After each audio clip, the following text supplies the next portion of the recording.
Hey guys, it's Richard here. I'm just around back the office right now with the wrapped TDF vehicle. As you can see, it's a Ford Edge Sport. We put an advertising banner on it, so it's got all this stuff about the company, and give us a call and check out the website. But the Ford Edge Sport comes with 22-inch wheels stock. I wrote a blog a while ago that talked about tips to save money. I see a lot of people that blow money on upgrading their wheels. A car will come with 17-inch wheels and they'll go and throw 22s, 24s, 21s on it, things like that. And I'm going to speak from experience here because this truck did come with 22-inch wheels, but because we're in Canada and we have to get snow tires because it's a lovely climate, I had to go and get snow tires for the vehicle. So these are the snows, and they're 17-inch. Now the summers are 22-inch with 265 profile, so they're fairly wide, 265 millimeters. These are 17-inch rims, so you have a little more sidewall for comfort. It actually rides better, and a much narrower tire. So I put these both on the scale when I was switching up from the summers to the winter last year, and I noticed that the snow tires were roughly 18 to 20% lighter than the summers.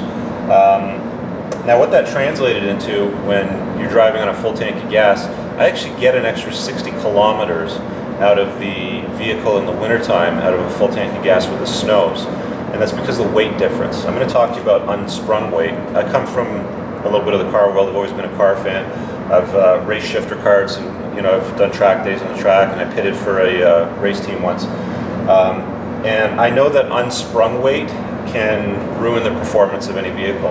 And what unsprung weight is anything on the suspension forward. So the rotors, the brake pads, the calipers, the tires, the rims, even the lug nuts are unsprung weight.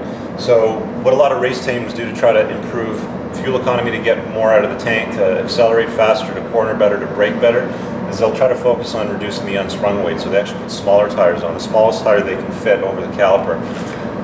Ford's gone and done a totally different thing. They've put the biggest wheels they can stick on here. And clearly you don't need them because you can put 17s over these calipers. But you get worse fuel economy. Your braking is going to suffer. I notice a difference in the braking distances between summer and winter time. Your handling isn't nearly as good, and your acceleration kind of sucks too. So yeah, maybe the truck is a bit of a eye catcher, but at the end of the day, it doesn't drive nearly as good as it does with the 17s I put on in the wintertime. So that's your tip. Don't go and blow money on dumb stuff. I see people do it all the time. You're not impressing anybody. You stop at a stoplight, you think somebody cares, and you've got big flashy wheels in your car, blah, blah, blah. Who cares? You're driving off. You're never going to see them again. Don't be dumb. Save your money. Don't go and upgrade from 17-inch wheels or 18-inch wheels that come with the car to a much larger wheel. It's going to ruin your performance, give you crappy fuel economy, and it's going to cost you a ton of money to replace tires, wheels, and everything like that. So that's your tip for the day. I'm going to cover a few more over the coming weeks. Hope that helps, and we'll talk to you later.